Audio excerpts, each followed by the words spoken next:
नमस्कार मित्रांनो, स्वागत आहे तुमचं पुन्हा एका नवीन ब्लॉगमध्ये. आणि आज मी तुम्हाला घेऊन जाणार आहे साईनगर शिर्डी या ठिकाणी. तर मित्रांनो, जोपर्यंत रोड कटत आहे तोपर्यंत मी तुम्हाला साईबाबांविषयी थोडीशी माहिती देतो. शिर्डीचे साईबाबा हे एक भारतीय संत जे 1856 ते 15 ऑक्टोबर 1918 या काळात जगले. त्यांच्याबद्दल अनेक रहस्य आहेत, परंतु त्यांचे मुख्य कार्य म्हणजे प्रेम, शांती आणि एकतेचा संदेश देणे हे होय. त्यांनी श्रद्धा आणि सबरी हा मंत्र दिला आणि ते त्यांच्या चमत्कारांसाठीही ओळखले जातात. श्री साई चरित्र ग्रंथातील अध्याय 4 अनुसार श्री साईबाबांचा जन्म, त्यांचे मातापिता, त्यांचा धर्म, जात आणि पंथ याबाबत कोणतीच माहिती अधिकृतपणे मिळू शकली नाही. भक्तांसाठी श्री साईबाबा एका तरुणाच्या रूपात शिर्डीला निंबाखाली प्रगट झाले आणि साईबाबा शिर्डीमध्ये ज्या ठिकाणी राहत त्या ठिकाणी ते द्वारकामय असे संबोधित करत. ते रोज पांढऱ्या रंगाची मांजरपाटाची कफणी परिधान करत असत. ते डोक्यालाही पांढरे फडके बांधायचे. अनेक वर्षे तरटाचा तुकडा हेच त्यांचे आसन होते. साईबाबा आपला डावा हात लाकडी कठड्यावर ठेवून दक्षिणेकडे तोंड करून धुनीजवळ बसत. हळूहळू त्यांची महती लोकांच्या लक्षात आली. त्यांची कीर्ती सर्व दूर पसरून त्यांच्या अवतार कार्याच्या उत्तरार्धात त्यांनी हजारो लोकांना शिर्डीकडे आकर्षित केले. तर मित्रांनो, आपण येऊन पोहोचलोय साईनगर शिर्डी या ठिकाणी असलेली साईबाबांची चावडी. त्यानंतर दर्शन रांगेला लागणारच होतो, पण खूप गर्दी होती आणि माझी भाची माझ्यासोबत असल्यामुळे मी मुखदर्शन घेण्याचा निर्णय घेतला. आणि तसेही आतमध्ये मोबाईल अलाउड नाही आहे, तर मी आतील दृश्य काय तुम्हाला दाखवू शकणार नाही.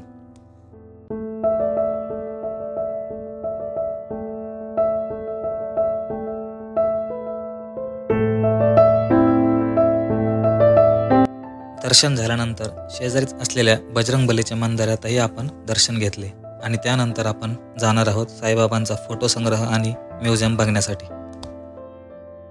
साईबाबांच्या आयुष्याच्या शेवटच्या दशकात सर्व पूजा साहित्यानिशी समारंभपूर्वक त्यांची पूजा सुरू झाली आणि द्वारकामाईला राजदरबाराचे स्वरूप प्राप्त झाले.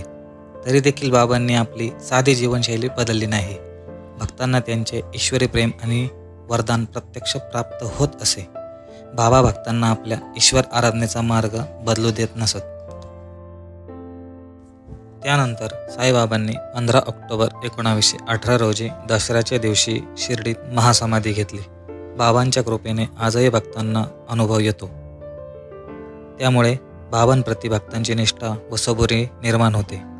बाबांचे दरबारी आलेल्या भक्ताच्या सर्व व्यावहारिक अपेक्षा, मनोकामना बाबांपर्यंत निश्चित पोहोचतात व ते त्या पूर्ण करतात. कोणीही बाबांच्या दरबारातून रिकाम्या हाताने परत जात नाही, अशी सर्वसामान्य भाविकांची दृढ श्रद्धा आहे. साईबाबांचे भक्त भारतात आणि भारताबाहेरही फार मोठ्या प्रमाणात आहेत.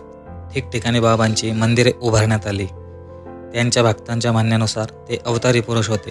कोणी त्यांना दत्ताचा अवतार मानत, तर कोणी विष्णूचा, तर कोणी शिवाचा अवतार मानत.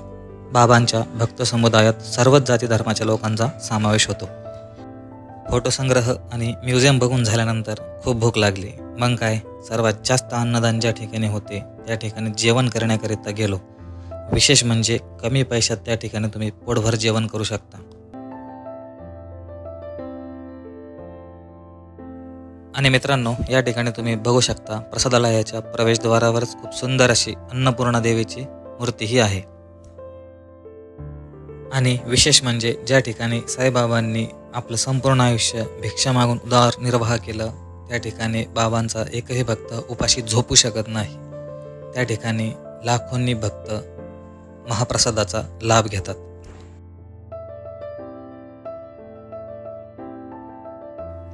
तर मित्रांनो, जेवण झाल्यानंतर आपण जाणार आहोत आपल्या महाराजांच्या शिवसृष्टीत, ज्या ठिकाणी आपल्याला महाराजांच्या काळातील शस्त्र बघण्यास मिळणार आहे.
शिवसृष्टी बघून झाल्यानंतर थोडंसं मार्केट फिरून घेऊया म्हटलं.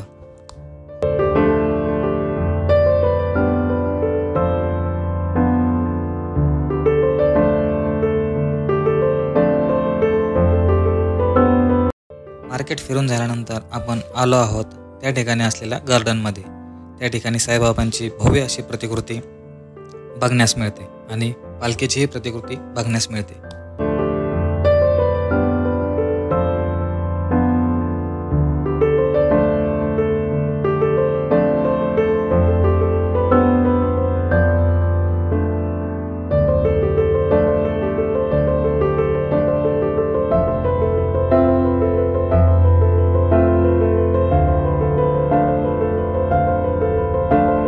तर मित्रांनो, हा व्लॉग तुम्हाला कसा वाटला कमेंटमध्ये नक्की सांगा.